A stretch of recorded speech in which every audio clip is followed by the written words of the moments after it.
Eh bien, merci beaucoup, Clara. Bonjour à tous.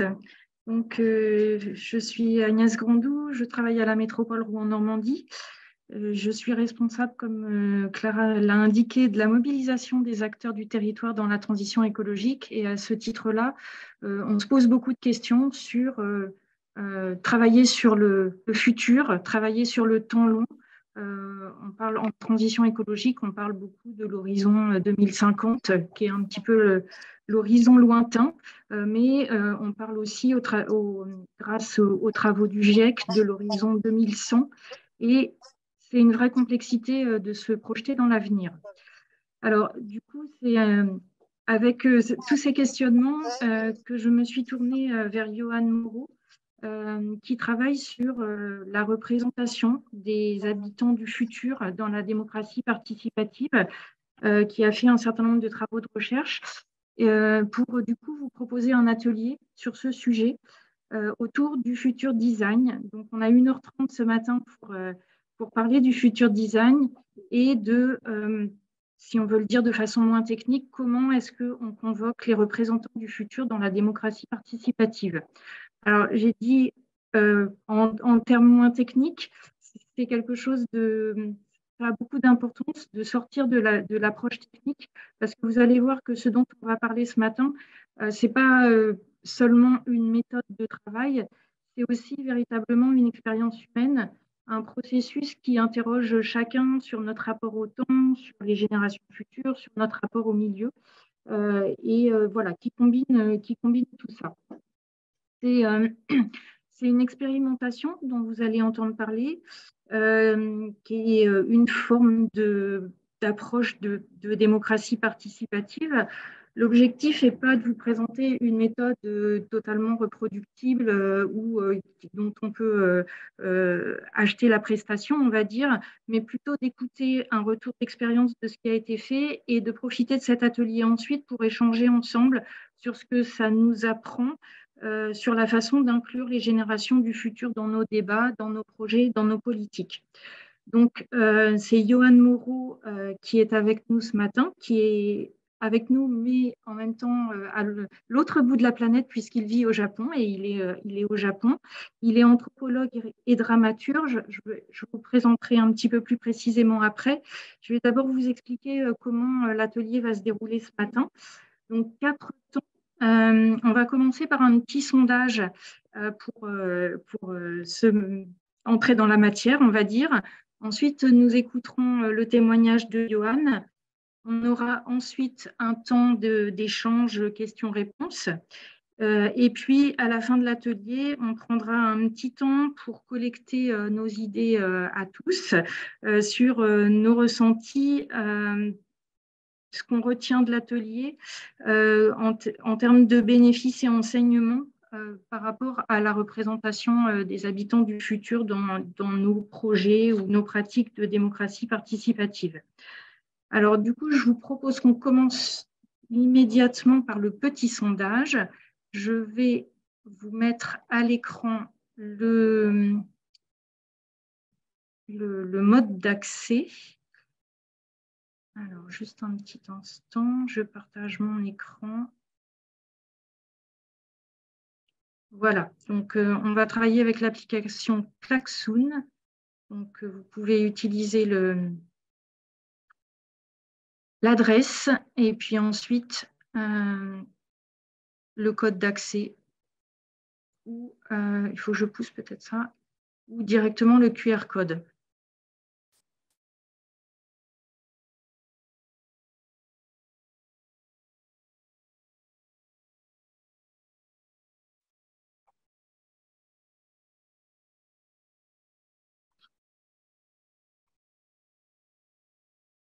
Est-ce qu'il y a des difficultés particulières ou...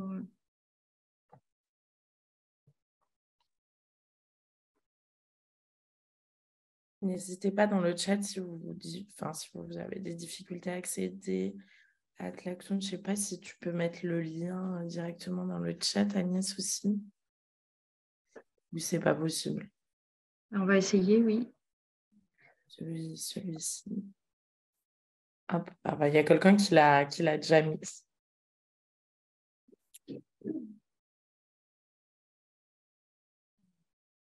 retourne sur…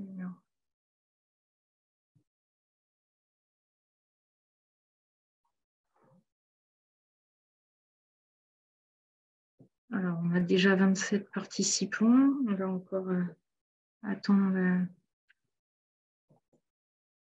30 secondes avant de regarder les résultats.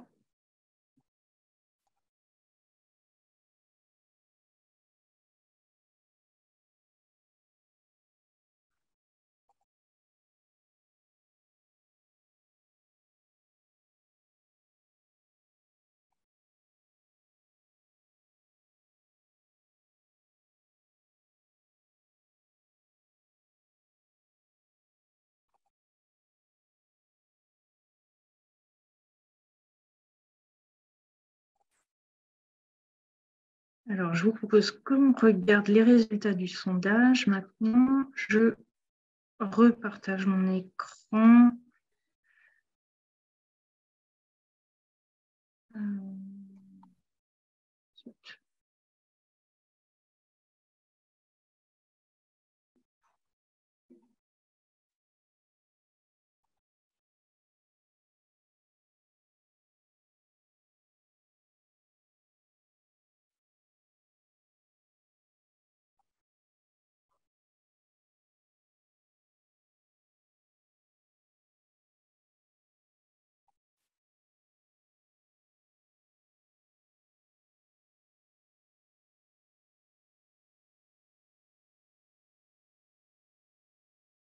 Voilà. Alors, à la première question, avez-vous déjà travaillé sur un projet à long terme? Nous avons 52% de oui. Donc, pas mal d'entre vous se sont déjà confrontés à la question du long terme. À quelle échelle de temps? 33% d'entre vous, c'était des projets à 10 ans, 38% à 20 ans, 8% à 30 ans et 21% à 30 ans et plus. Dans quel domaine? Alors, le premier domaine, c'est l'habitat et l'urbanisme. Effectivement, sur ces sujets-là, on a une planification à long terme en général. 30% la culture, 26% sur les transports et la mobilité. Et ensuite, espace vert et biodiversité, 17%. Et technologie, finalement, moins, puisqu'on est à 13%. Vous verrez qu'on réutilisera ces domaines tout à l'heure. Vous pouvez faire dérouler, Agnès, encore. Il y avait encore d'autres résultats dans le point 4. Exact. Exact. Il nous manque l'industrie, économie 9%, les énergies 26%, gestion des risques 13% et enfin les autres domaines 30%.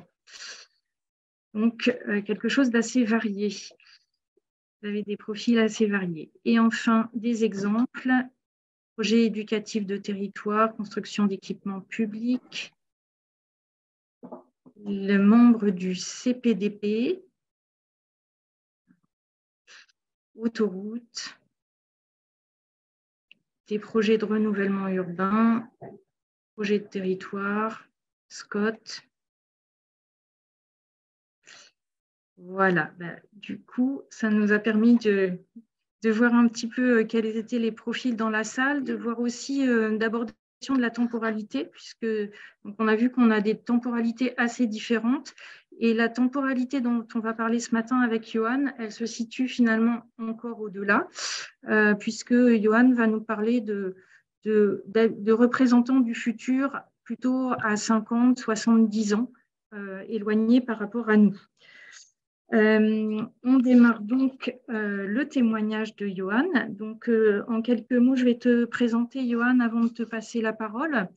Donc, tu es anthropologue et dramaturge avec une formation en mathématiques, sciences physiques et anthropologie. Et tu travailles depuis 2009 en tant que dramaturge et performeur. Tu t'es beaucoup intéressé au rapport des hommes à l'avenir, notamment par le prisme des catastrophes. la reconstruction des hommes individuels et collectifs. Et tu as notamment soutenu une thèse en anthropologie qui est intitulée Catastrophes et monde, disputes et trajectoires du sens des aléas majeurs. Tes travaux t'ont également mené pour de longues missions en Amazonie brésilienne, au Japon. Et c'est au Japon donc, que tu vis depuis 2016, où tes recherches portent sur l'accident nucléaire de Fukushima, le bricolage en situation extrême, l'exode rural, les cultures de l'attention, la fabrique des temporalités. Et c'est aussi au Japon que tu as rencontré le professeur Saijo, qui est l'inventeur de la représentation des habitants du futur et que tu as suivi et dont tu as aussi expérimenté à ton tour la méthode. Alors, je vais te proposer du coup de nous raconter tout cela. Peut-être pour commencer, comment est-ce qu'est venue cette idée de mettre les représentants du futur à la table des décisions?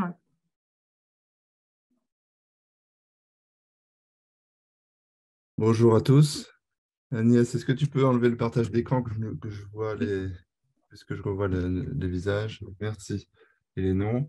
Bonjour à tous, toutes. Cette aventure, pour moi, elle a commencé en 2017. Je vais faire ça de manière historique, hein. Du moins, l'histoire de ma rencontre avec Sajo, un peu comprendre comment lui s'est formé cette idée et cette pratique du futur design, parce que je pense que son parcours éclaire bien aussi de comment ça s'est installé, comment ça a pu s'installer dans la société.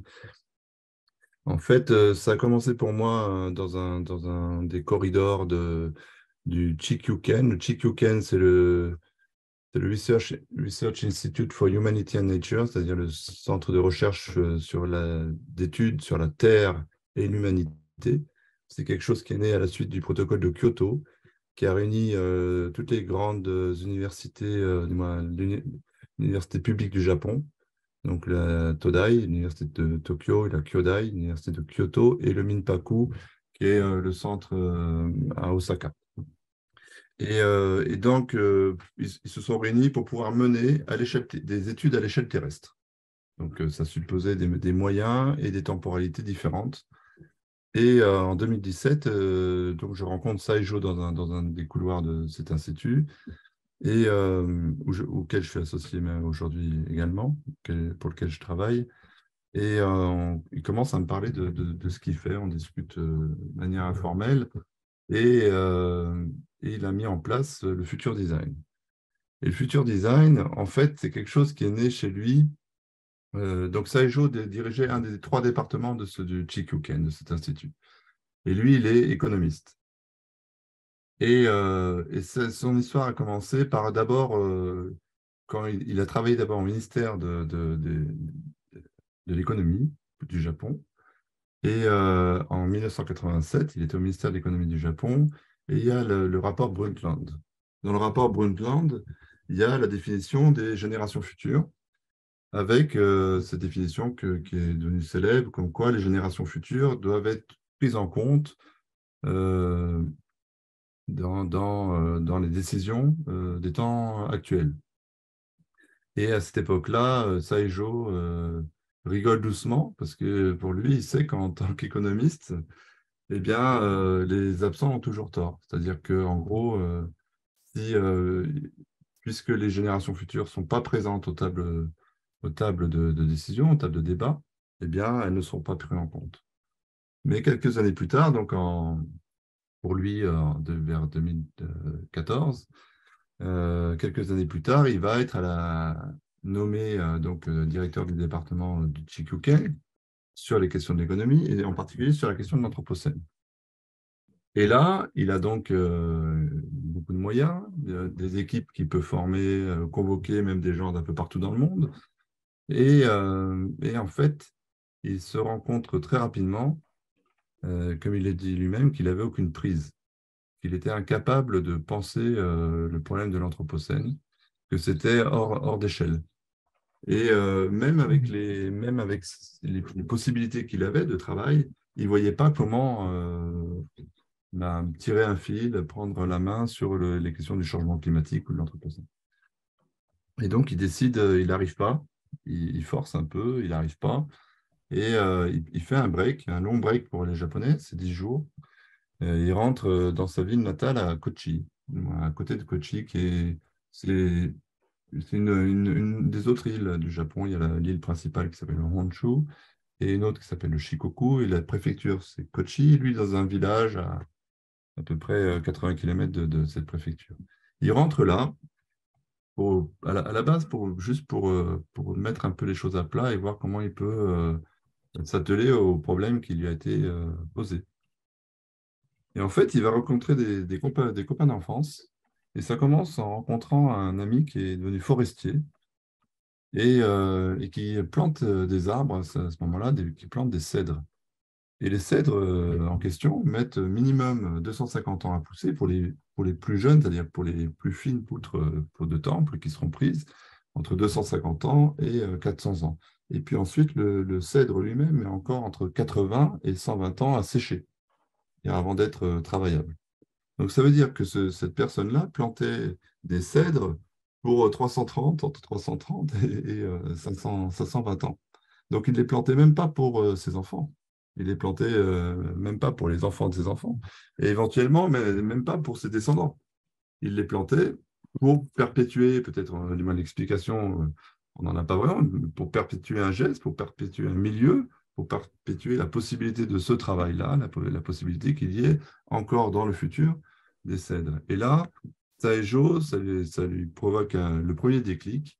Il se dit, ah, les solutions, en fait, je ne vais pas les avoir auprès des collègues, j'ai l'impression que je vais les avoir auprès du terrain. Il avait besoin de choses, d'exemples concrets. Et ensuite, il commence à parler de ça un peu autour de lui, et puis il rencontre un autre ami d'enfance qui, lui, est devenu ostréiculteur. Et cet ami ostréiculteur, lui aussi, doit s'occuper des forêts, puisque dans les années 90, 70 à 90 surtout, il y a eu beaucoup d'arbres abattus, de feuillus abattus au Japon, pour planter justement des cèdres ou comment on dit déjà, toute cette série d'arbres-là, qui poussent assez vite et bien droit.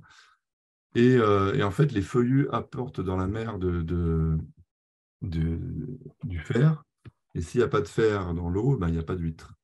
Donc, les ostréiculteurs se sont rendus compte, suite à cette catastrophe pour eux, c'est-à-dire la destruction des feuillus, qu'il fallait replanter des feuillus. Et donc, cet ostréiculteur, pareil, s'occupe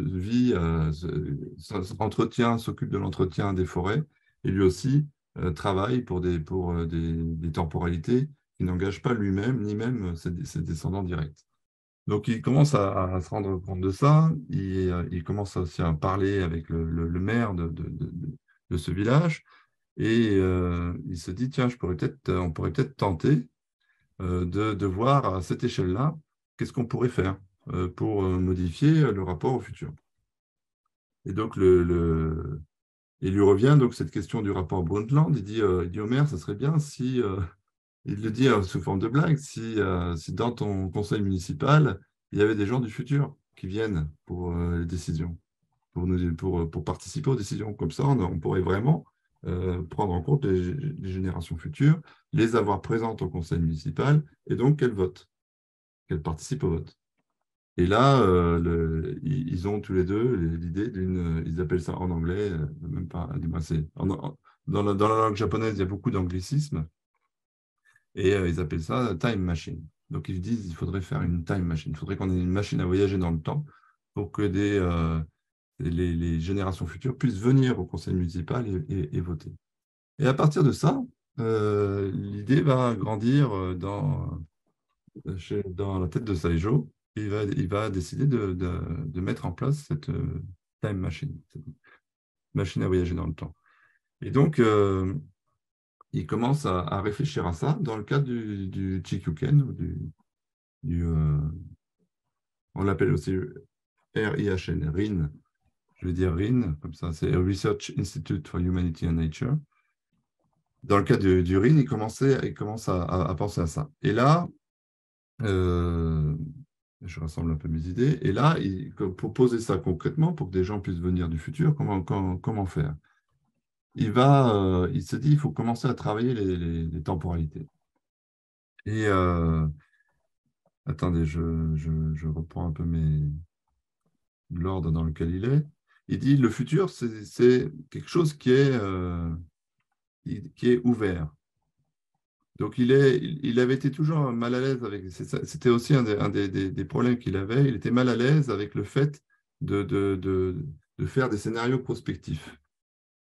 Parce que dans le cas de scénarios prospectifs, en fait, ça consiste à réduire les possibles pour voir lequel est le plus probable et donc orienter les décisions actuelles en fonction des scénarios les plus probables.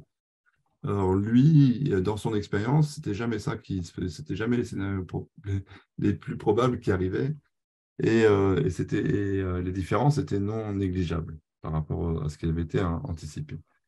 Et donc, il va avoir quelque chose qui m'avait beaucoup déstabilisé parce que quand je le rencontre, le projet m'intéresse parce que, en gros, quand je le rencontre, le projet de Saijo vient d'être opté par le gouvernement japonais qui venait, donc c'était en 2016, il venait de fonder l'Institut de recherche sur le futur design à Kochi, donc la préfecture de la ville, à côté de la ville où il est. Donc le gouvernement japonais a fait sortir de terre cet institut, l'a créé avec des chercheurs et a demandé à Saijo de tester ce qu'il avait mis en place dans différentes villes du Japon, différents milieux, donc des villes de bord de mer, des villes intérieures comme Nagano, et puis donc sur 5 ou 6 villes, de tester son protocole. Et donc, en fait, moi, ce que je voyais, ce que Saijo anticipait, c'est que si ça marchait, la norme qui avait été proposée par le gouvernement, qui était de dire on aura 20% de futuriers, donc de représentants du futur, de futuriers et futurières, dans les conseils d'administration, dans les conseils municipaux. Donc, ça veut dire que toutes les municipalités du Japon auraient, dans leurs conseils municipaux, 20% du conseil, donc 2 personnes s'il y a 10 personnes au conseil municipal, qui votent pour le futur. Donc je me disais, oula, là, il y a quelque chose qui est capable de transformer la société japonaise par la base et d'intégrer cette dimension-là directement de manière euh, incroyable, quoi. Pour moi, c'était juste bluffant. Et donc, le lendemain, il me donne rendez-vous le lendemain pour faire, donc à son bureau, donc avant que tout commence. Donc on arrive vers 5h30, 6h le matin. On rentre, et puis on s'installe à son bureau et il fait la conférence pour moi tout seul. Et là, une chose qui a été très déstabilisante pour moi, c'est qu'il mettait au même niveau des scénarios tout à fait probables, donc je ne sais pas, les Smart Cities ou des choses qu'on connaît, et puis des choses qui me paraissaient loufoques, ou peu pertinentes, ou qui avaient peu de poids social, qui étaient vraiment très localisées, ou très, très, très... Et en fait, c'est que Saijo, il avait comme base, comme principe, il appelle ça son principe démocratique, c'est que tous les scénarios du futur sont recevables. Et ils ont tous le même poids. C'est-à-dire que le scénario a été fait par telle personne illustre, ou par tel forestier, ou par telle autre personne, tous le même poids. Et que ça concerne quelque chose qui est jugé important aujourd'hui pour la société, comme les transports ou le développement urbain, ou des choses moins importantes comme la dimension sonore ou musicale, ou les couleurs, etc., des choses qui sont apparues, lui, dans les ateliers qu'il a fait, eh bien, peu importe, tout est mis au même poids. Et dans ces conférences, il ne prévient pas, parce que pour lui, c'est un principe acquis, que chaque scénario, chaque imaginaire du futur est d'égale importance. Et donc, en fait, c'est la multiplicité de ces scénarios qui, démocratiquement, peut-on avoir un exemple? Je ne peux pas lire les commentaires en même temps, hein, s'il y en a, que... Parce que ça apparaît qu'il n'y a que le début de la phrase qui apparaît. Qu'est-ce que je disais? Il y a une demande pour avoir un exemple de scénario loufoque. Un scénario loufoque, bien sûr, il y en a eu un sur le... Parce que tout à l'heure, dans les ateliers, dans la présentation des ateliers, j'y viens après, comment on fait un atelier, je vais prendre un exemple loufoque pour vous. Et je le note.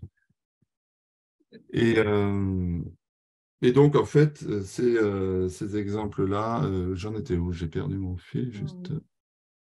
Et donc, oui, il met tout le monde à égalité. Et donc, c'est comme en démocratie. Donc, tout le monde vote pour ce qu'il pense, pour ce qu'il croit, pour ce qu'il juge et il estime honnête, bon. Et, euh, et démocratiquement, bah, apparaissent comme ça des couleurs, des paysages du futur. Alors, c'est des paysages complètement différents, puisqu'on n'est pas, on est sur une très grande variété de propositions et d'imaginaires.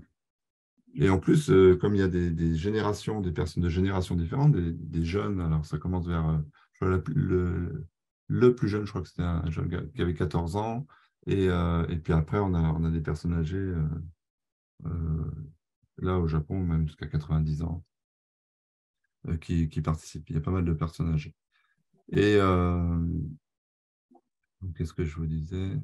Et donc après, donc ce principe-là démocratique, pour moi, il est aussi devenu fondamental. Cette ouverture du futur. Le futur, c'est par définition l'ouverture des possibles. Et, euh, et donc, l'idée, maintenant, de son futur design, c'est qu'il imagine donc quelque chose qui est déjà très différent, c'est que par rapport la posture est différente. C'est-à-dire que quand on fait un scénario prospectif, ou la plupart des scénarios auxquels j'avais participé, moi en particulier avec l'Université de Lausanne, c'était on se place depuis le présent, on imagine le futur et on va pouvoir se caler par rapport à ça. Là, la posture est déjà très différente, c'est qu'on imagine qu'on est dans le futur. Ça va être, on verra dans l'atelier, c'est la dernière partie maintenant. Mais on va imaginer qu'on est du futur et qu'on vient dans le présent.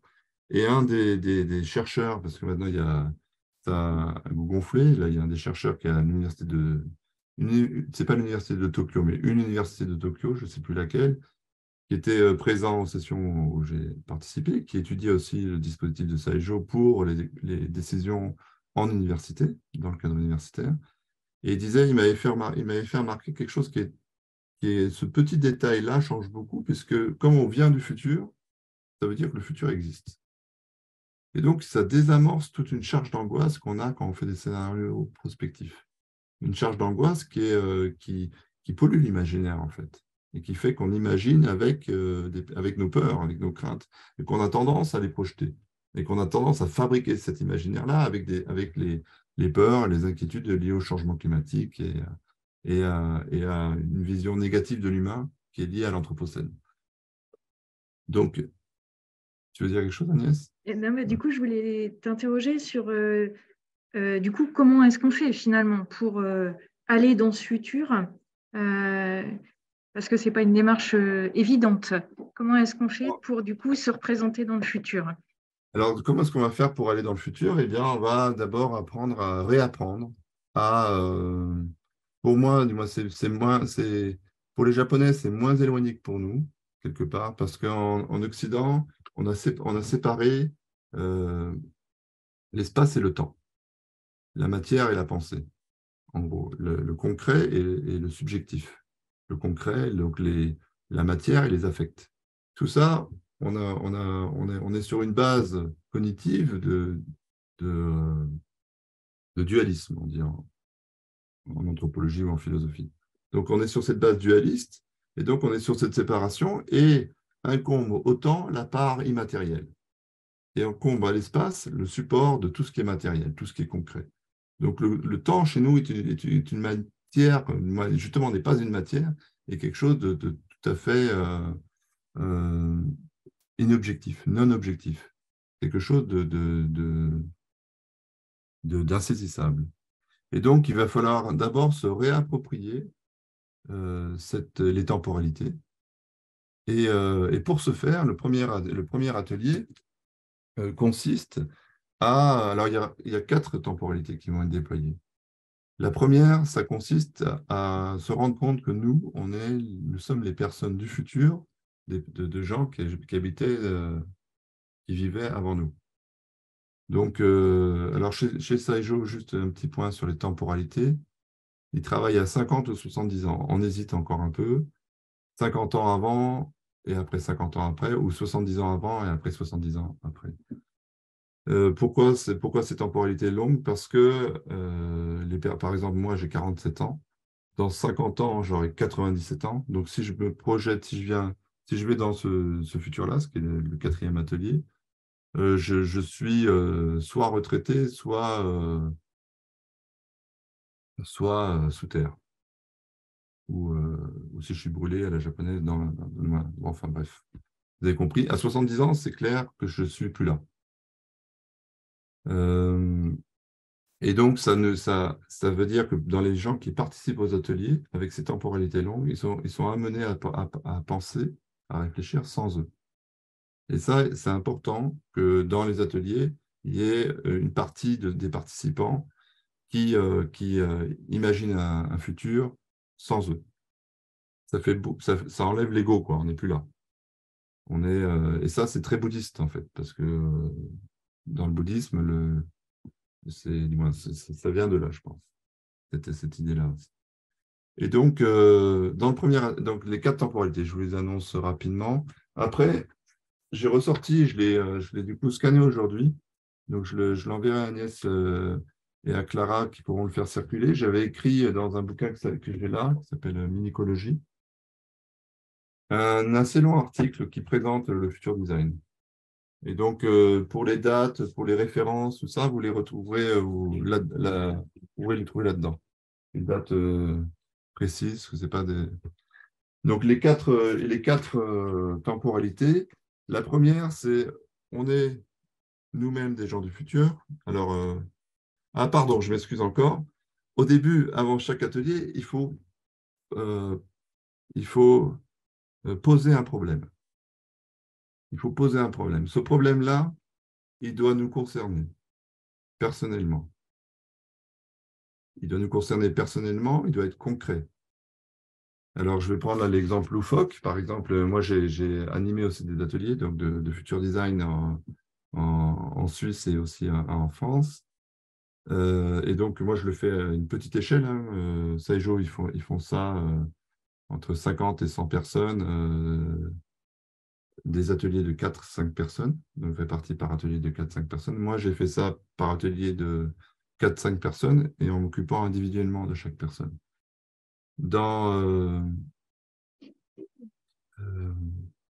Ah oui, donc comment on pose un problème? Par exemple, dans la question, pas loufoque au début, c'était la question de la faim dans le monde. Donc, dans le futur, comment est-ce qu'on pourra s'occuper de la faim dans le monde? Comment est-ce qu'on peut gérer ça et faire en sorte que les générations futures n'aient pas faim? Un problème qui apparemment est concret. Mais il n'est pas concret pour la personne elle-même qui pose le problème. Il faut que le problème soit concret pour elle. Donc, cette personne-là, donc une femme de 70 ans, un peu plus, pour rendre concret le problème, on va arriver finalement à dire non pas le problème de la faim, parce que ça c'est trop vaste, et c'est précisément le type de problème auquel a été confronté Saijo, c'est-à-dire des problèmes tellement généraux, tellement universaux qu'on n'a pas la main dessus, on n'a pas de prise. Eh bien, ça va devenir un problème très concret en disant le problème du pain. Quel sera le pain du futur? Et donc, on va plus poser le problème de la faim dans le monde, le problème d'avoir du bon pain. Et ça, c'était un problème personnel pour cette dame. Comment est-ce qu'on peut continuer à avoir du bon pain, trouver du bon pain, et que des boulangers puissent continuer à faire du bon pain? Et donc, elle va se rendre compte dans le premier atelier, donc on va dans le passé, donc là on avait travaillé à 70 ans, on va dans le passé à 70 ans, et là elle va se rendre compte qu'il y a 70 ans, les boulangers protestaient déjà contre les nouvelles levures, contre les nouvelles techniques de fermentation rapide, défendaient les qualités du levain, défendaient tout ça. Donc il y avait déjà des velléités de contestation, de défense de la qualité du pain. Et en fait, donc, le premier atelier consiste à aller donc à 70 ans en arrière, je vais prendre le cas de 70 ans, et à se documenter sur le problème qu'on s'est posé. À se documenter. Donc, c'est le moment où là, on n'est pas seulement dans l'imaginaire, on a des vrais documents qu'on va chercher chez nous, près de nous, qui sont donc dans notre langue, et qui concernent parfois des villages. On peut aller faire l'enquête auprès d'un boulanger du coin. on peut aller demander aux gens autour de nous, aux vieux, comment c'était le pain, l'arrivée du pain blanc, il y a 70 ans. On a découvert qu'avant, c'était du pain bis. Il y a 70 ans, arrive le pain blanc, avec la mie qui est beaucoup plus soyeuse, moelleuse, etc. On n'est pas encore au pain de mie, apparemment, il y a 70 ans. Et donc, on fait cette enquête très concrète. Et nous venant du futur, donc on fait d'abord cette enquête et on cherche. Donc, on n'est pas des historiens, mais donc on a une entrée particulière, on a un problème particulier, et en plus, on cherche quelque chose de particulier, on cherche comment les gens de cette époque imaginaient le futur, notre présent. Comment est-ce qu'eux voyaient l'avenir du pain? Donc, on rentre avec cette entrée-là, de chercher dans des documents. On peut aller à la bibliothèque municipale, on peut aller, il y a plein, à la mairie, il y avait des documents sur d'autres sujets. Et on peut aller chercher un autre exemple loufoque, ça a été la machine à laver, mais ça, on pourra en parler après. Mais donc, on va chercher concrètement qu'est-ce qui se passe. Et une fois qu'on comprend l'état d'esprit, en gros, de cette époque-là, sur le sujet qu'on s'est donné, c'est le deuxième atelier, on va aller d'une manière ou d'une autre, soit on leur écrit une lettre, alors là, le dispositif est complètement libre, c'est à l'imaginaire de chacun, soit on écrit une lettre depuis le futur, soit on y va et on raconte la rencontre, et on va déployer les arguments qu'on a aujourd'hui, sachant le futur, qu'on pourrait leur faire passer pour qu'eux prennent des décisions différentes, pour qu'eux puissent agir différemment. Et donc ça, c'est le deuxième atelier. Donc en fait, on fait déjà un premier voyage dans le temps. Une chose qui m'apparaît, c'est que c'est plus évident sur moi, sur mes ateliers, que sur ceux de Saijo, mais chez Saijo, c'était aussi présent. C'est que le temps est lié aux affects. Il y a beaucoup d'affects. Donc, parce qu'on revient dans notre enfance, ou on revient avant notre enfance, si on est plus jeune. Et donc, et on retravaille notre mémoire, quoi. Et donc, il y a souvent des affects. Je ne cherche pas d'explication, mais c'est souvent, surtout pour moi, c'est plus présent parce que les personnes sont en individuel, donc elles sont confrontées directement à leurs affects, surtout sur un problème, sur quelque chose qui leur pose problème. Donc souvent, c'est lié à d'autres choses. Chez Saijo, comme c'est des groupes de 4-5 personnes, on peut toujours se cacher un petit peu derrière les autres au moment où on traverse nous-mêmes nos affects, parce que c'est pas distribué pour les mêmes personnes aux mêmes ateliers. Il y a des affects plus forts pour certaines dans le passé et d'autres plus forts quand on va dans le futur. Ça dépend. Et dans le cadre de ces ateliers, du coup, ces expériences de chacun fait son retour en arrière et on le partage ensemble? Et après, on le partage ensemble. Oui. Après, on raconte, donc on raconte aux autres ce qu'on a trouvé, les documents, comment les gens de cette époque-là semblaient imaginer le futur. Et donc, souvent, ça arrive assez régulièrement qu'on découvre quelqu'un en particulier, un boulanger en particulier, et puis on va construire un personnage pour s'adresser à ce personnage.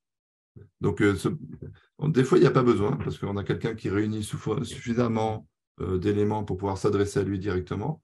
Et des fois, il faut construire un personnage pour qui, quelque part, rassemble tous les éléments qui nous intéressent il y a 70 ans. Et on s'adresse à lui ou à elle.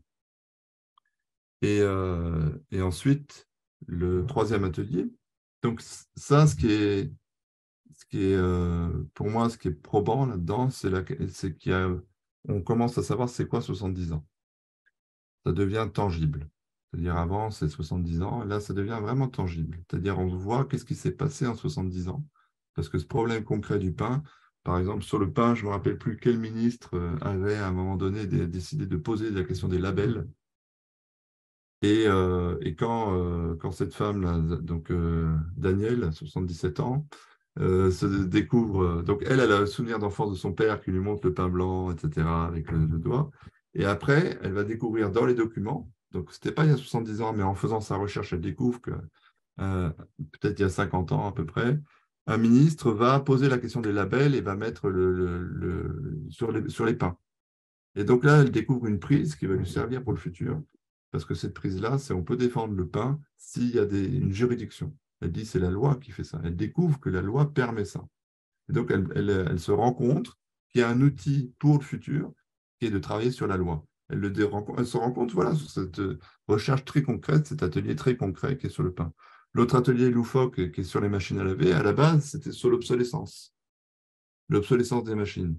Et là, c'est une jeune chercheuse, elle doit avoir vers la trentaine d'années.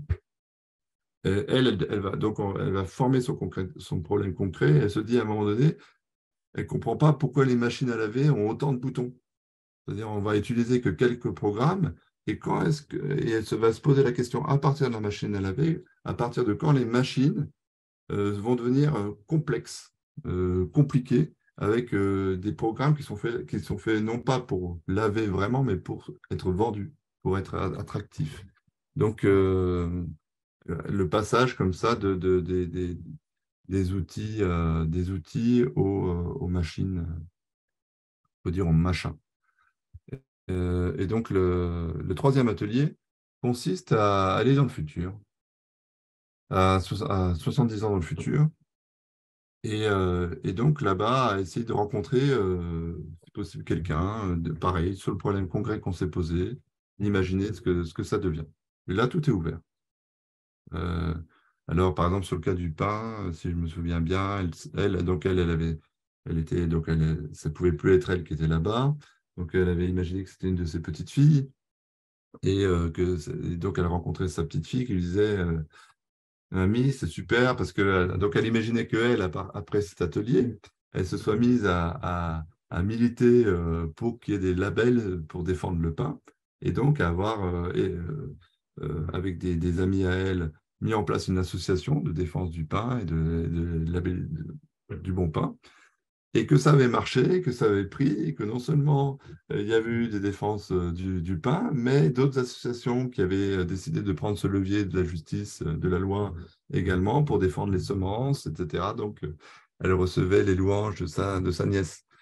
Et qui avait, en lui disant, t'as lancé, t'as semé quelque chose qui a été un vrai outil de transformation sociale. Donc ça, c'est le troisième atelier. C'est le troisième atelier. Il y a un dernier atelier ensuite, c'est ça? Et donc, dans le dernier atelier, la personne qu'on a rencontrée dans le troisième, cette personne-là vient dans le présent. Donc, on fait venir cette personne-là. Donc, la petite fille vient voir sa grand-mère dans le présent. Alors là, pareil, c'est fort en affect. Du moins, tout ça, ce sont des dispositifs qui sont forts en affect, mais je trouve que c'est le travail finalement qui se fait sur les questions des temporalités. C'est le travail à faire. Et qui va lui dire ce qu'elle pourrait changer aujourd'hui. Donc, elle lui dire ce que tu as fait, c'est bien, mais on pourrait aussi imaginer ça. Donc là, il y a encore un déplacement qui fait que l'imaginaire se réouvre encore un petit peu, parce qu'il peut y avoir effectivement le levier de la loi, et puis sa petite fille peut lui dire, mais tu n'as pas pensé, mais il y a eu aussi ces leviers-là qui ont été faits, et qui pourraient être... et qui ont marché par ailleurs. Donc, tu pourrais mettre ça en place aussi aujourd'hui. Et donc, à l'issue de ces 4 ateliers, les gens sont prêts à devenir des représentants des habitants du futur et à être dans un conseil municipal en tant que représentants du futur? C'est ça. Après cet atelier-là, en fait, moi, dans mon cas, et c'est ce que disent à peu près tout le monde, c'est comme si on avait fait un voyage. Donc, par exemple, moi, j'ai voyagé au Brésil. Maintenant, jusqu'à ma mort, le Brésil existe pour moi. L'Amazonie, c'est un paysage, c'est quelque chose qui existe pour moi. Ces ateliers-là, nous font faire des voyages. Et ces voyages existent, donc le futur existe. C'est bizarre à dire, mais quand on fait cet atelier-là, il existe et on peut y aller. On peut y aller et on peut le déployer sur d'autres problèmes qui peuvent se poser, d'autres problèmes concrets. Je trouve que la fabrique du problème est aussi quelque chose bien sûr, de fondamental. Ça, on le sait toujours. Mais dans ce cas-là, moi, sur mes ateliers, c'est là où on a passé plus de temps. En fait, c'est la fabrique du problème. On est nous sommes nés dans des cultures, des sociétés où on tend à l'universalisme et on tend à vouloir parler des choses. Du moins. On a vraiment une propension au langage forte. Pour moi, ça, en Amazonie, c'était clair. Il était beaucoup plus pragmatique, plutôt dans l'action. Et, et donc, poser un problème très concret et qui nous concerne. En gros, le qui nous concerne, il est aussi délicat parce que quand il nous concerne, on se sent fragile. Quand on va prendre un problème qui nous touche, ben, on va avoir par exemple sur le pain, on va avoir les souvenirs d'enfance qui reviennent. Sur la machine à laver, pareil, il y avait des souvenirs d'enfance. Tout ça, sur ces problèmes-là, eh bien, on devient impliqué et on se fragilise un peu. C'est pour ça que ça se mène sous forme d'atelier. D'atelier, oui. Et alors, peut-être pour terminer, avant de passer aux questions, du coup, sur quoi ça a été testé ensuite? Enfin, est-ce que ça a été mis en application et tu as des exemples de représentants du futur qui ont siégé dans des processus démocratiques? Oui, alors le plus probant. Alors après, il y a eu la pause Corona, hein, ici aussi, comme dans beaucoup d'endroits. Mais avant la pause Corona, pour moi, il y avait à Kyoto, la ville de Kyoto doit renouveler son système d'acheminement d'eau. Donc l'eau vient des montagnes environnantes. Le système hydraulique devient vétuste.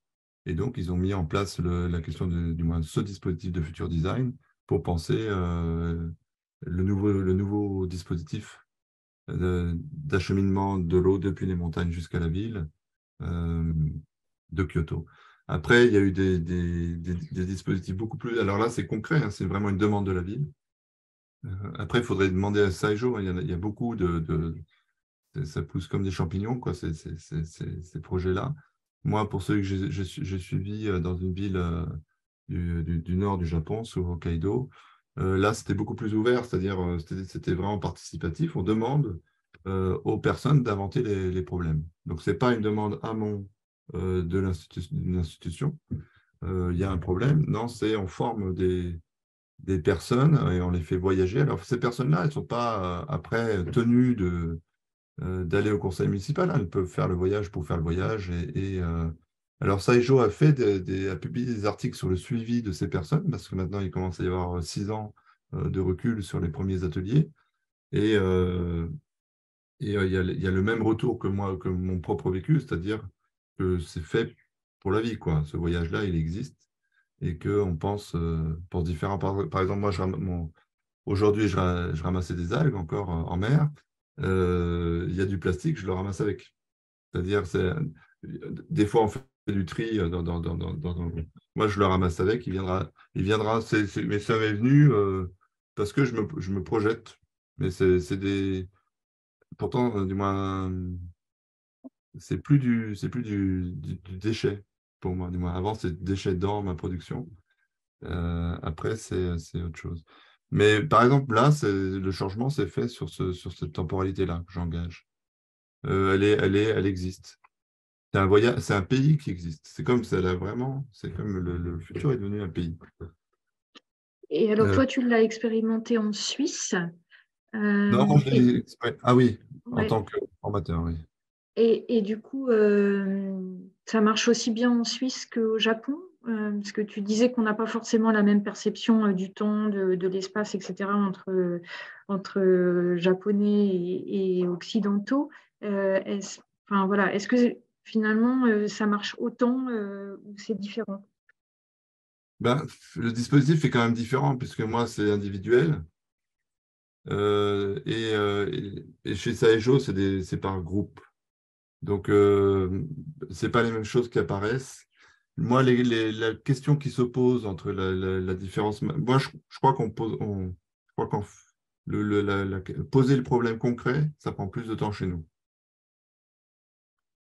Ça, même quand moi je faisais des recherches au Japon sur pendant le wabi-sabi, qui est la patine, Donc la beauté des choses qui vient avec le temps, par exemple une ceinture en cuir qui devient de plus en plus belle parce qu'elle prend de la patine, ou des longes de chevaux, tout ça, ou, euh, ou même du fer qui rouille. Quand je posais les questions aux Japonais, ils me répondaient toujours par des exemples concrets. Ils ne montaient jamais dans le concept. En France, on monte dans le concept. On me répondait, par exemple, à Tokyo, si tu vas dans ce quartier, cette rue-là, il y a un immeuble tout en inox. Alors, l'inox vieillit mal, beaucoup moins bien que le fer, du moins, vieillit mal. Il prend peu de patine pour les Japonais. Mais justement, l'architecte avait mis une sorte d'énorme clou en acier, du moins en fer pour le coup. Et donc, ce clou rouillait sur la façade en inox et donc faisait des ruissellements d'oxyde de fer, quoi, de rouille. Et là, ben, on voyait le passage du temps. C'est-à-dire qu'après un an, il n'y en avait qu'un tout petit peu, et puis après 10 ans, c'était vraiment un ruissellement, un delta qui s'était fait sur la façade. Et donc, ils répondent par des exemples concrets. Nous, on a vraiment des difficultés à descendre, à quitter l'universalisme, à quitter les généralités, à quitter les concepts, je crois. Et puis, la deuxième différence, elle va être politique, sur la distribution politique, c'est-à-dire le système politique japonais et le système politique. Alors là, en plus, c'était en Suisse et encore en France, c'est très différent, les deux pays aussi. C'est qu'au Japon, il y a un État fort en haut et qui va mettre, lui, donc par exemple, les 5 villes qui ont été d'abord prises pour être comment on dit, des modèles donc les 5 villes où Saijo a commencé à appliquer ce dispositif de décision, elles vont être labellisées par l'État comme des références, comme des référents pour construire la relation au futur. Donc les autres villes on suggère aux autres villes de prendre modèle sur ces dispositifs-là. Et après, suivant comment ça prend, eh bien, ça peut s'appliquer donc vraiment très verticalement. La société japonaise est beaucoup plus verticale que la nôtre dans ce cadre-là. Euh, euh, à toutes les municipalités au Japon. Elle est très verticale, mais bon, ceci dit, oui. Elle est bon, c'est un sujet. Peut-être avant qu'on passe aux questions, est-ce que tu as encore quelque chose que tu voulais expliquer ou est-ce qu'on passe tout de suite aux questions? C'est comme tu le souhaites. Moi, j'ai l'impression qu'il y a pas mal de questions. Et il y a déjà... Ouais. Et puis, si je vois pas... après, si j'ai oublié des choses, je pense que j'avais été quand même assez complet sur l'article. Pour l'instant, moi, je ne vois rien à ajouter. Peut-être ça reviendra avec les questions. D'accord. Alors, du coup, je vais passer la parole à... Il y a déjà plusieurs remarques dans le chat. Je vais vous passer la parole à ceux qui ont écrit. Il y a Jean-Georges de Strasbourg. Je vous laisse peut-être exprimer votre question oralement. Et Jean-Georges, si tu peux mettre ta caméra comme ça, j'aime bien avoir... si moi, dans le cas, si ça ne te dérange pas. Bien sûr. Bonjour. Bonjour. Je me posais la question, il nous arrive à tous certainement parfois de rêver des choses qui sont très bizarres, qu'on n'arrive pas à coller à l'actualité, on ne le voit pas exister dans le présent. Est-ce que ceci pourrait être imaginé comme un futur? Tout est Conforme naturellement à l'état aujourd'hui. je répondrai a priori que du moins, tout est recevable. Ça, c'est vraiment le principe démocratique de Saijo. Après, Jean-Georges, si tu avais un problème, tu vois, un imaginaire, quelque chose qui ne colle pas avec la réalité de manière très concrète, tu vois, à ce moment-là, ça peut devenir un problème. Et on ne peut pas Parfois, porter. il nous arrive de rêver, de voler, de se déplacer avec rien. Et pourtant, on se déplace dans un espace rêvé. Est-ce que ça, on pourrait imaginer que ça pourrait devenir un futur très lointain? Eh ben, Il n'a pas encore rêvé de voler, je ne sais pas, mais bien sûr, mais cet imaginaire-là, il est déjà très présent dans les super-héros, hein. Il y en a beaucoup qui volent d'eux-mêmes. Donc, c'est normal qu'il soit présent dans la société. Et c'est normal et je pense que là où tu as juste, c'est que cet imaginaire-là, il participe à la fabrique du futur. On a envie de voler, on a envie d'avoir des machines autonomes comme dans Blade Runner qui volent, ou de pouvoir voler de soi-même donc tout ça, tout ce désir-là de voler participe à la création du futur. oui, parce Participe qu'on aujourd'hui. ne voit pas l'énergie utilisée. C'est Parce qu'on comme voit si pas. ça venait de rien. Voilà. Après, il faudrait poser ton problème, c'est-à-dire il y a 70 ans, ça serait quoi l'équivalent de ce problème dans le passé? C'est-à-dire dans le passé, on pouvait imaginer, il y a 70 ans, moi, mon père, il était en Normandie et c'était encore, il n'y avait pas de voiture. Et c'est ça, mon père a 76 ans. Et c'était encore les cochers, quoi, c'était encore les chevaux. Mhm. Et donc, il pouvait imaginer qu'il y aurait des voitures partout. Et donc, son imaginaire, lui, il y a 70 ans, là, c'était qu'il y aurait peut-être des routes partout parce que tout n'était pas carrossable en Normandie. Donc, à partir de cet imaginaire-là, de voir la généalogie de ce désir de voler et de voir le problème énergétique que tu poses, de poser ce problème énergétique au désir d'il y a 70 ans, d'avoir envie qu'il y ait des voitures partout et des routes carrossables partout, tout ça fait qu'il y a des bases pour un super dialogue, déjà, pour une super rencontre avec les gens du passé, avec les gens du passé, il y a 70 ans. Et à partir de là, tu pourras imaginer ton futur. L'atelier, il est construit de telle sorte qu'il a vraiment un ordre. C'est-à-dire que, en général, les gens ne sont pas censés savoir le quatrième atelier sera sur le futur. On fait les ateliers sans, là, je vous présente l'ensemble. Mais donc, en général, on ne parle pas du futur. On part du problème concret qu'on se pose aujourd'hui. Alors, ton problème, du moins, toi, ce désir-là, qui est un désir concret d'aujourd'hui, on va d'abord l'ancrer dans le passé, voir à quoi il pouvait répondre dans le passé. Et donc, poser un problème concret. Alors, il y a une Ben, autre question. il est vrai que, comme j'ai l'âge de votre père, Oui. que lorsque j'étais tout à fait jeune dans l'agriculture, par exemple, il y a des choses qui se passent aujourd'hui qu'on n'aurait même pas pu imaginer. Je prends l'exemple de la cueillette du houblon. On n'aurait jamais pu imaginer qu'il existerait une machine qui cueille le houblon comme nous on le cueillait assis dans la grange. C'est qu'un exemple. C'est ça. Il y a 70 ans une, seulement. ouais. Mm. Il y a une autre question qui va un peu dans le même sens. Marie Cormont, Merci, je vous laisse. Jean-Jean. Oui, merci. Voilà. Je passe la parole du coup à Marie Cormont. Ouais. Oui, bonjour. En fait, Bonjour. je me demandais pourquoi partir systématiquement du passé, puisque il y a 70 ans, il n'y avait pas d'ordinateur, par exemple, il n'y avait pas d'analyse du génome, et donc je me demande si ça ne bride pas la créativité de repartir d'il y a tellement longtemps, quand il y avait des choses qui n'existaient simplement pas du tout. Et En fait, l'autre question, je vais en profiter pour ne pas prendre deux fois la parole parce qu'il y a d'autres questions, c'est comment les 20% sont choisis? Est-ce que ce sont des volontaires ou bien ils sont tirés au sort? Donc, ce sont deux questions très différentes. Merci. alors là aussi, la France et le Japon sont très différents. Ouais. Comment les personnes sont choisies. Je note parce que. Alors, sur la première question, pourquoi partir du passé? Ben, la réponse pour moi, une réponse pour moi simple, c'est que on doit descendre dans le concret. Et donc le futur n'est pas encore concret. Le futur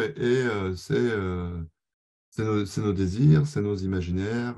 Et donc, avant de déployer ce futur-là, on va contraindre notre désir notre désir d'imaginer, notre désir, nos fantasmes, on va contraindre tout ça par des documents. On a besoin d'abord, puisque tout est ouvert avec le principe démocratique de Tsai Ing-wen, on aura le droit ensuite à imaginer tous les futurs qu'on souhaite, qu'on veut, y compris celui de Jean-Georges, de ce désir de voler individuellement, sans consommation d'énergie. Mais d'abord, on va contraindre ces désirs, ces imaginaires par des documents. Et donc, pour qu'il y ait des documents, pour qu'il y ait des choses qui nous contraignent très pragmatiquement et qui nous amènent à former un imaginaire A-N-T-E, ça veut dire ancré dans le sol, quoi, hanté sur la réalité pragmatique, la réalité pratique, eh bien, on va d'abord dans le passé, parce que c'est là qu'il y a des documents. C'est là qu'il y a des choses, c'est là que ce qui arrive est arrivé. Ce qui est arrivé est arrivé. C'est là qu'il y a les choses objectives. C'est là que c'est réalisé le monde, le présent. Le présent s'est réalisé ainsi. Et donc, pour voir comment il se réalise, comment il s'actualise, eh bien, on va dans le passé. Et ça va nous permettre de, quelque part, donner un sol à notre imaginaire. Donner une base concrète pour le déployer. Comment les personnes sont choisies? Alors, au Japon, il y a des festivals, on appelle ça des matsuri, même, par exemple, chez moi, il y a 4 jours, on a tout un système pour en cas de catastrophe, donc de tremblement de terre, donc on va tester les pompes à eau, etc. Donc ça, il y a 4 jours, c'était mon quartier, donc à 6 heures, on allait tester les pompes à eau, les tronçonneuses, les batteries de secours, etc. Et puis le jour suivant, non, le jour d'avant, il y a 5 jours, eh bien, on avait aussi le travail collectif de couper les herbes des sentiers du hameau. Donc tout ça, il y a beaucoup de travaux collectifs et en fait, le futur design rentre dans ce modèle-là de participation à la fabrique du collectif. Ça, c'est quelque chose qui est présent au Japon, qui n'est pas forcément présent chez nous, qui est présent localement, hein. Moi, dans le Jura où je suis né, on avait ça. On avait aussi ça pour certaines coupes et les entretiens des temps. Mais je ne sais pas comment choisir. Après, donc ces personnes-là ne sont pas rémunérées. Il y a le casse-croûte du midi, du moins le repas du midi, il y a le côté festif. Il y a Tiens, me reviennent en tête quand même aussi, ce qui protège un peu des affects, c'est qu'il y a, mine de rien, un petit costume qui est mis quand on va dans le futur. Moi, ce n'est pas un costume, c'est justement ce qu'on met au Matsuri, donc à ces festivals au Japon. Donc, c'est des genres de gilets. Et ça aide effectivement à voyager, d'avoir un petit ustensile, hein. Ça pourrait être une montre, ça pourrait être une casquette, ce qu'on veut. Mais d'avoir un petit truc qui rend concret le voyage, ça aide. Et puis autre chose qui est aussi apparu comme importante, c'est que quand on vient du futur, alors ça c'est plus, moi j'ai pas eu ça à faire, mais chez Saijo, on met, comme il y a des discussions, ils travaillent avec des tableaux noirs ou des tableaux blancs. Et en fait, souvent, moi, sur certains sujets, il y a des graphiques.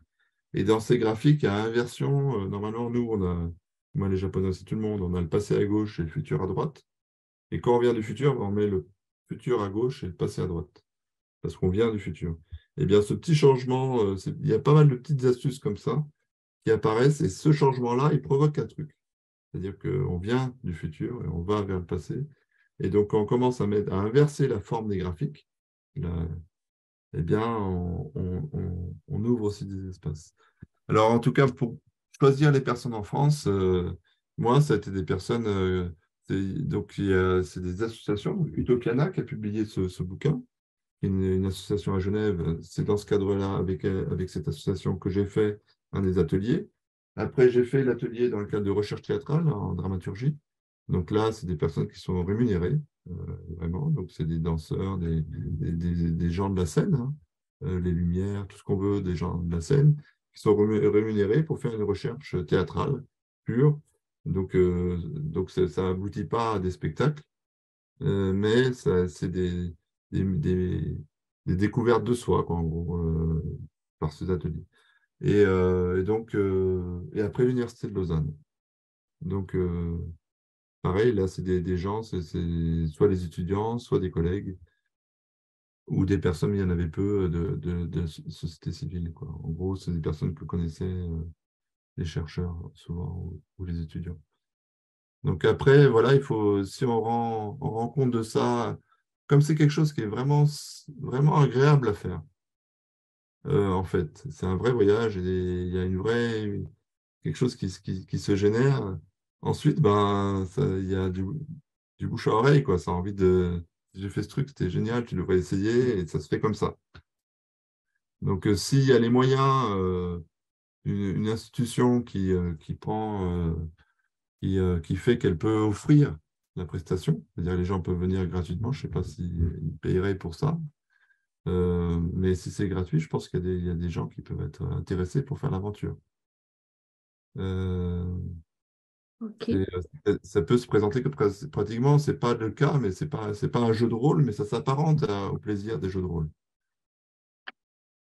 Merci. On va prendre encore 2 questions là qui se sont exprimées dans le chat.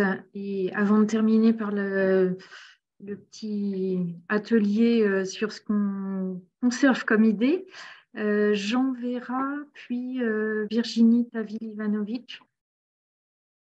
Oui, bonjour, merci. Oui, alors peut-être que je suis un peu victime d'un certain ethnocentrisme, j'ai du mal à m'extraire de nos réalités concrètes et quotidiennes, mais moi, ce que je constate dans les concertations que l'on organise, c'est de plus en plus de défiance et quelque part de manque de confiance dans la situation de référence. C'est-à-dire que pour pouvoir quelque part se projeter dans le futur, le but, c'est de prendre une décision collective. Et pour ça, il faut avoir un référentiel commun. Alors, je comprends que votre logique, c'est d'aller dans le passé pour essayer comment dire, d'avoir quelque chose d'assez concret. Mais ce que je constate aujourd'hui, c'est que quand on réunit des gens, de plus en plus, on a des gens qui n'arrivent pas à se mettre d'accord sur ce qu'est le présent. Et même quand on essaie de l'objectiver à travers des études, on a des gens qui nous disent non, c'est pas comme ça. J'ai eu des cas de figure où, sur des choses aussi concrètes que des comptages de véhicules, on leur opposait des études et ils nous disaient non, c'est pas comme ça, c'est pas vrai. On leur disait bah si, c'est comme ça, ça a été compté. On leur disait non, c'est pas vrai. Et donc, partant de là, on n'arrivait jamais à se mettre d'accord sur la direction où aller, puisqu'ils n'étaient pas d'accord sur le présent. Et je trouve que ce que vous proposez est très intéressant, mais j'ai peur que dans beaucoup de cas, en tout cas dans les cas conflictuels, ce soit un peu trop ambitieux, parce que si déjà on n'arrive pas à mettre d'accord les gens sur ce qu'est le présent objectivé, je ne sais pas comment ils accepteront d'avoir un futur de référence qui permettra de se poser tous ensemble vers la même décision. En fait, merci. Merci Jean. C'est pour le. En fait, il n'y a pas besoin de se mettre d'accord sur le présent. Je reprends le principe démocratique de Saïjo. C'est-à-dire qu'en fait, le présent lui-même n'est pas vraiment objectifiable, il est vécu de plein de manières différentes. Et ce présent-là, le fait qu'il soit vécu de plein de manières différentes, et le fait qu'il existe déjà de plein de manières différentes, pour Saïjo, c'est précieux. C'est précieux de recevoir toutes ces différences-là, et que les divers imaginaires et les divers élans vers le passé vont être aussi diversifiés que le présent l'est. Et le passé est aussi diversifié. On a eu le témoignage de Jean-Georges tout à l'heure sur la cueillette c'était pas l'orge, c'était l'orge, c'était quoi? Du houblon. Du houblon, sur la cueillette du houblon. Moi, j'ai jamais connu ça. Il peut aller vers un passé où moi, je pourrais jamais aller. Le présent et son présent, sa manière de voir l'agriculture sera très différente de la mienne, parce qu'il vient avec cette histoire-là. Mais donc, la question de poser un problème commun, objectifié, parce que je comprends bien hein, le problème que tu poses, en fait, c'est de poser un problème et que chacun se l'approprie. Chacun va se l'approprier. Le problème de l'eau, sur Kyoto, par exemple, il y avait dans les participants, alors moi je suis allé qu'une demi-journée, hein, mais là, la demi-journée où je suis allé, il y avait quelqu'un qui avait dans sa cour un ancien ido en japonais, c'est un ancien puits. Et donc, elle dit, mais on a de l'eau sous Kyoto. Le puits, il est fermé par une pierre maintenant, mais il y a encore de l'eau. Elle dit, qu'est-ce qu'il en est de cette eau, de cette nappe, en fait, qui est sous Kyoto? Est-ce que ça existe? Le reste des participants qui étaient là, donc ce n'était pas tous les participants, et donc il y avait 7 personnes plus moi, tout le monde ignorait en gros l'existence de ces puits. Et en fait, il y en a plein dans Kyoto. Donc il y a déjà de l'eau qui s'achemine toute seule et dont on ignore même la potabilité. Donc c'est une autre réalité. Elle amène une autre réalité et cette réalité-là, elle peut participer à la fabrique du futur de l'eau de Kyoto. Peut-être qu'il y a des personnes qui pourraient passer par cette. Peut-être qu'on peut s'arranger pour suivre la qualité des eaux des puits et que certains quartiers où il y a accès à des puits puissent s'alimenter ainsi. Et puis donc, pour répondre à ta question, je crois que mais ça, c'est quelque chose, tu parlais d'ethnocentrisme, moi, c'est très fort. Hein. Je l'ai peut-être pas assez appuyé tout à l'heure, mais quand Saijo m'a fait sa première présentation, conférence, j'étais complètement déboussolé parce qu'il y avait des trucs qui, pour moi, étaient aberrants. Tu vois, dans les exemples qu'il proposait, il y a des trucs qui ne tenaient pas du tout la route. Mais lui, en gros, c'est comme la démocratie, quoi. Statistiquement, il y a des paysages qui apparaissent, il y a des choses qui nous semblent plus probantes, qui rejoignent d'autres choses, des choses qui n'étaient pas probantes, mais en voyant une autre proposition, on dit, tiens, c'est quand même lié ces choses-là, et puis ça commence à faire sens. Donc, la volonté d'objectifier, alors on est le pays de Descartes, hein, ça, c'est clair que c'est très fort chez nous. Moi, heureusement, tu vois, j'ai fait un master en physique et après, je suis allé en Amazonie. Et heureusement, très très tôt, s'est posé la question dans mes interactions avec les personnes, ça a mis un frein à mon désir d'objectivation. Mon désir d'objectivation, mon désir de savoir ce qu'il en était, donc d'amener les gens que je côtoyais là-bas sur le territoire de l'objectivation, c'est-à-dire de parler de choses qui n'avaient pas lieu autour de nous, c'est-à-dire en gros des concepts, c'est-à-dire quelque chose de dire c'est quoi pour toi une naissance, alors qu'il n'y avait pas lieu, il n'y avait pas de naissance. Je prends le cas qui m'est arrivé. Qu'est-ce que c'est qu'un enfant qui naît? Eh bien, on va produire des mythes, on va produire une pensée mythologique. C'est-à-dire on va avoir la pensée de quelqu'un qui se déploie, alors, qui essaye d'avoir des éléments objectifs, une bricole, mais on est vraiment des super gymnastes de la pensée. Et en fait, et donc ça va produire cette pensée que les anthropologues ont cueillie. Et très tôt, heureusement, j'ai eu cette question et après une vraie naissance, j'ai pu voir que quand c'était concret, alors là ça pensait vraiment autrement. Et là, j'avais des réponses qui étaient autres que ce que j'attendais, autres même que l'imaginaire que je me faisais, c'est-à-dire le mythe, et tu vois, des histoires quoi, racontées. Mais quand il y avait la naissance concrète, ça devenait très pragmatique et finalement très concret, mais concret d'une autre manière, sur un autre mode que le nôtre. Donc ce désir d'objectivité, si on réduit la diversité du présent, on réduit déjà l'existence du futur. Le futur, c'est le fait, le fait le futur, c'est le fait qu'il y ait du possible après le présent. Et plus il y a de possible, plus en gros notre présent est dense et porteur d'avenir. Donc c'est dense, de multiplicité, il peut voler, il peut rouler, il peut quand même marcher, tu vois, il y a plein de modes il y a plein de modalités d'adaptation en gros. Donc ce désir d'objectivation pour moi, alors je ne sais pas dans quel contexte tu travailles, mais peut-être il y a le futur design, là, ce protocole de décision, maintenant, il est appliqué non seulement dans les conseils municipaux, mais aussi dans les conseils universitaires, les conseils d'administration dans des entreprises. Il y a différents contextes. Alors moi, je connais que celui de Saijo, mais j'ai rencontré ces gens-là qui appliquent ce dispositif-là ailleurs. Donc peut-être si tu...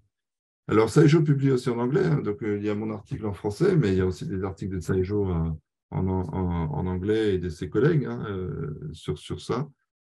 Et donc, c'est possible d'avoir quelque chose qui soit peut-être plus proche de ton contexte tu vois, de fabrique des décisions.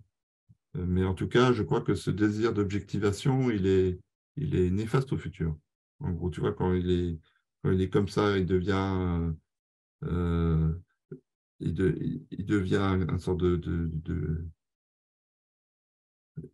En gros, je crois, il y a un endroit où je te rejoins, c'est-à-dire il y a un endroit où il y a une base commune, mais pour la comprendre, il faut voir la diversité qu'il y a derrière. Ça veut dire qu'il faudrait, dans ton cas, je crois que chacun s'approprie le problème et se le rende tu vois, s'approprie personnellement le problème. Donc à ce moment-là, on comprendra les différences de perception du problème. Et donc, ça deviendra une objectivité partagée par compréhension, par le fait d'avoir de la compréhension. Ok, merci. Merci. Comme je vois le temps qui file, on va prendre la dernière question de Virginie Taville et en même temps, puisqu'il ne nous reste plus qu'un peu moins de 10 minutes, je vais vous demander d'écrire dans le chat une ou deux idées que du coup vous conservez de ce témoignage, de qu'est-ce qui peut être réutilisé dans les projets sur lesquels vous travaillez les uns et les autres ou dans des processus de démocratie participative. Quel enseignement vous tirez et de notre côté, à l'issue, après l'atelier, on fera une synthèse de tout ça et ça fera partie du document qui vous sera, qui synthétisera l'atelier et vous sera envoyé avec les références que Johan nous a citées. Donc voilà, écrivez dans le chat une, deux, voire trois idées de bénéfices ou d'enseignements que vous conservez. Et puis Virginie, je vous passe la parole pour la dernière question. Merci beaucoup. Alors, du coup, en vous écoutant décrypter les 4 ateliers, le processus en fait cognitif qui se passe individuellement et collectivement, je pense au groupe et comment en fait on peut gérer une question, un rapport à la mort qui ne s'exprime pas dans les concertations en fait et qui jette de l'anxiété dans un collectif. Ne serait-ce que, pour l'avoir vécu, quand on se projette à 10, 20 ans, on a toujours une ou deux personnes qui disent en fait, votre projet ne m'intéresse pas parce que je ne serai pas là. Et on découle de manière informelle une discussion qui nous amène à penser qu'il y a un rapport à la mort et que même nous, on ne le traite pas. Donc, voilà, ça me questionne. Vous, comment est-ce que vous prenez le temps de le gérer avec ces collectifs? Et puis, en fait, j'ai 2 questions sous-jacentes. C'est tout bonnement, techniquement, combien de temps dure chaque atelier avec le groupe pour pouvoir les emmener et faire ce voyage de manière sereine et à gérer toutes ces émotions, hein, parce qu'ils sont balancés entre une montée en compétences, une montée techniciste, en fait, quelque part d'une problématique. Et en même temps, ils sont confrontés on est confrontés à nos souvenirs, nos antagonismes aussi dans un groupe, puisque les trajectoires et les vécus ne sont pas les mêmes. Voilà, donc il y a la question du temps des ateliers, du temps que l'on va prendre pour désamorcer notre rapport à la mort qui n'est pas dit. Et enfin, une dernière question, est-ce que la problématique est co-construite avec le groupe? Voilà. Merci, c'est super. Je te réponds. J'ajoute juste un truc aussi par rapport à Jean, la question précédente. Il y a aussi la nécessité de faire exister, on en parlait tout à l'heure, je l'ai évoqué avec Clara, parce qu'elle avait derrière elle. Tu peux montrer, Clara, ton affiche bagarre? Je disais, c'est marrant, tu travailles sur les discussions et tu as une affiche. Là, maintenant, c'est en petit, mais l'affiche verte en haut, c'est écrit bagarre. Et donc, en fait, il y a aussi la possibilité de créer, et c'est nécessaire, ça existe dans toutes les sociétés. Moi, j'avais consacré ma thèse là-dessus, en particulier sur les cas des catastrophes, où c'est évident, mais c'est tout le temps présent, des dispositifs à dispute. C'est-à-dire vraiment n'importe quel dispositif de décision est aussi un dispositif de dispute. Alors, en Occident, le dispositif à dispute principal sur le cas des catastrophes, c'est la Cour de justice, mais il y en a plein partout. Et le fait de pouvoir se disputer, en gros disputer les idées, eh bien, c'est fondamental de faire exister ça. C'est-à-dire qu'il y ait ces dispositifs-là. Donc, dans ton cas, Jean, c'est aussi un dispositif à dispute.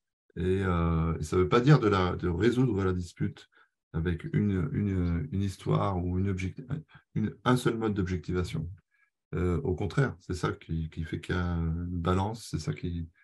Moi, je ne joue pas complètement le sujet, mais la notion de dispositif à dispute ou de friction chez euh, comment elle s'appelle Anna Tsing, ça rejoindra vraiment les problèmes auxquels tu es confronté. Après, il y a un autre truc que je rajoute avant d'oublier, c'est que quand on met en place ce dispositif, le fait qu'il y ait des personnes qui représentent le futur change l'adresse du reste du conseil. C'est-à-dire qu'en fait, vu qu'il y a des personnes du futur et qu'elles vont voter, eh bien, la fabrique la présentation même du problème va s'adresser aussi à eux. Et donc, la question du futur sera explicitée, contrairement à d'habitude. Elle sera vraiment posée pour que ces 20% de vote soient pris en compte. Maintenant, je viens, Virginie, à toi. La question de la mort, elle est fondamentale. Elle est partout là. Elle est béante, tu vois, dans notre société. Elle est béante, elle est même la vieillesse. C'est-à-dire, moi, la première fois que je vois des corps vieux, c'est au Japon, dans les onsen, tu vois, dans les bains publics, où je vois comment un corps vieillit. Tu vois, et donc ça, je crois que ça fait partie du travail social quoi, qu'il y a à faire, qu'à un moment donné, et ça apparaît ici aussi, sur le cas du pain de tout à l'heure, 77 ans, à 50 ans, elle imaginait qu'elle avait 127 ans au début. Si, c'est possible. Ouais, mais c'est pas. Mais je dis, du moins, c'est possible, oui. Après, euh, finalement, elle a basculé sur une de ses petites filles. Et donc là, on est vraiment sur un basculement qui existe aussi entre société occidentale et japonaise, parce qu'au Japon, c'est 3 minutes. Juste pour faire du moins, on avait la pensée de Heidegger qui dit l'humain est un être pour la mort. C'est-à-dire en tant qu'individu, l'humain se distingue des autres vivants parce qu'il a connaissance de sa propre mort et donc qu'il va construire sa vie en ayant conscience de sa propre mort et donc il est avec cette angoisse-là. Et Heidegger avait parmi ses élèves quelqu'un qui avait exactement le même âge que lui, qui s'appelle Watsuji Tetsuro. Et Tetsuro, en rentrant au Japon, va écrire un bouquin qui va contester ça, cette vue-là de Heidegger, parce qu'il va dire non, nous ne sommes pas des êtres pour la mort parce que nous n'existons pas en tant qu'individus seulement, nous existons aussi socialement. Et donc, nous sommes des êtres pour la vie sociale. Nous existons pour la société. Et donc, nous ne sommes pas des êtres pour la mort, nous ne sommes pas des êtres. Le focus chez Heidegger, les deux ont raison.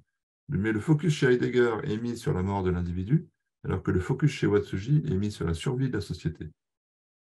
Et donc, chez Watsuji, en fait, on construit sa vie pour que la société continue de vivre. Donc, quand cette personne qui travaille sur le pain bascule sur une de ses petites filles, eh bien, en fait, elle fait exactement ça. C'est-à-dire qu'à un moment, elle était sur l'aide pour la mort, elle y est confrontée, et en fait, elle passe sur l'aide pour la vie. C'est une de ses petites filles qui est vivante dans 70 ans, qui, elle, a du coup 80 ans, tu vois, et est devenue grand-mère, etc. Et donc, tout ça, c'est devenu concret, et ça lui a donné de la joie. Je crois qu'on a imaginé une de ses petites filles grand-mère, etc. Donc, tout ça fait que finalement, il y a eu un travail sur la mort qui s'est fait pour cette dame et qui s'est fait dans cet atelier, de manière collatérale. Hein. Mais c'est vrai qu'on va le traverser, et je pense que c'est un travail qui est à faire et qui doit se faire dans n'importe quel endroit de notre société. Donc ici et là aussi ça se rencontre aussi dans les ateliers là. Combien de temps pour chaque atelier? Chez Saijo, chez moi aussi, c'est 1 an, c'est réparti sur 1 an.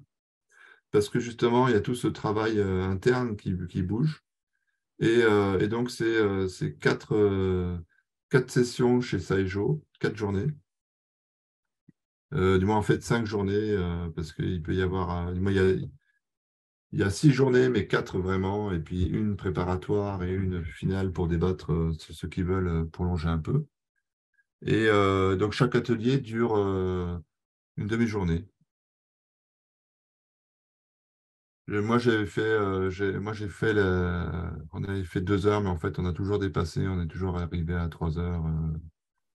Et puis après, moi, comme c'était individuel, alors j'ai fait avec un metteur en scène aussi, hein, dans les cadres de recherche théâtrale, on était 2. On s'est tous les 2 rendus disponibles pour avoir des coups de téléphone, des visios par ailleurs, pour guider, continuer à guider. C'est sûr qu'il faut être guidé. C'est vraiment co-construit, hein, pour répondre en même temps à ta troisième question. Sur les ateliers, c'est co-construit et même individuellement, vu on rencontre chacun des recherches qu'on a fait et des imaginaires et des lettres qu'on écrit, etc. Ça devient co-construit. Donc, il y a une couleur qui s'installe, qui va varier selon chaque chose. Après, moi, chez Saejo, il y avait des choses loufoques alors que c'était co-construit. Chez moi, c'est encore plus disponible à la loufoquerie, puisque chaque personne choisit vraiment. Mais chez Saejo, comme c'est co-construit par 4-5 personnes maximum, ça contraint un petit peu les sujets loufoques. Mais en fait, il y en a quand même qui sortent. Je trouve que c'est pas mal, hein, le modèle de Saejo. Du moins, les deux sont bien. Mais individuellement, ben, on est plus sur le travail, sur les affects et sur le rapport à la mort, tout ça. On peut y aller, on peut quelque part accompagner. Là, vraiment, moi, ma compétence de dramaturge, j'ai été très utile dans ce domaine-là. Je ne l'avais pas imaginé au début, mais ça a bien servi. Et puis, mais ouais, c'est co-construit et c'est des débats intéressants qui se font au moment de la co-construction aussi. Surtout au moment de la co-construction d'un problème. Là, Jean nous a quittés tout à l'heure, il a dit qu'il devait partir. Mais le moment de la dispute pour faire un problème concret et descendre, trouver quel socle concret on a, c'est-à-dire en gros quelle histoire commune on a, c'est très intéressant. Ce qui se passe chez Saejo aussi. Qu'est-ce qu'il y aura de commun entre Jean-Georges tout à l'heure, toi, moi et Agnès et Jean de tout à l'heure? Qu'est-ce qu'on va avoir comme histoire commune, tu vois, pour faire un problème commun concret? Il y a quelque chose de vraiment bien à faire, là. Donc, je dirais, en France, poser le problème, c'est un atelier plein. Moi-même, ça a débordé, ça a été plus long. Vraiment, comme pouvoir descendre, justement, quitter le désir d'objectivation, le désir d'universalisme, la montée en concept, etc. Mais en fait, c'est ça, hein, on appelle ça en anthropologie le métabasisme. C'est ça qui fait qu'on est plus sur Terre, quoi. Donc, pour redevenir terrestre, pour redevenir ancré, concret, au sol, ce travail-là, il est un peu plus long chez nous que ce que j'observais au Japon. Voilà ce que je peux vous dire. Après, moi, je trouve que c'est une super aventure ce qu'il a lancé, aussi bien dans le domaine de la recherche avec le Chikyuken que dans le domaine civil. C'est quelque chose vraiment qui est en train de changer la fabrique des décisions au Japon et même le vécu du temps et des temporalités de manière, voilà, par des expériences, par des ateliers. Je trouve ça, moi, voilà, quand il m'en avait parlé, je lui avais dit, mais je veux aller à Kochi, j'y vais avec mon propre argent, tellement le sujet m'emballait. Et finalement, il m'avait demandé de faire une conférence, donc il avait pris en charge mon déplacement, mais c'était quelque chose auquel je tiens, hein, même aujourd'hui, c'est quelque chose que, voilà, comme aujourd'hui, j'essaye de vous communiquer les outils pour que vous puissiez le faire à votre sauce, hein, vraiment. Et puis s'approprier, prendre les idées qui vous semblent pertinentes et penser la chose ensuite par Ouais. vous-même. Voilà. Ben, je vous On va, remercie. Ouais, du coup, merci beaucoup, Johan. On va s'arrêter là, il est 11h05. Je crois qu'on pourrait encore en parler longtemps parce que c'est vraiment passionnant. Merci à tous pour vos petites contributions dans le chat. Donc, on va synthétiser, qui du coup rassemble un certain nombre d'enseignements que les uns et les autres vous souhaitez conserver et que du coup, on va remettre tous ensemble. Merci d'avoir pris le temps, Johan, de nous décrire tout ça tout en détail. Je remercie également ma collègue Mia qui m'a aidée pour l'organisation. Moi, je retiens en particulier cet échange entre les visions individuelles et la question collective qui est quand même toujours au centre des questions de participation citoyenne. Et là, c'est une façon très particulière justement de travailler cet aller-retour entre le personnel et le collectif. Donc voilà, une expérience très inspirante. Un merci aussi à Décider Ensemble.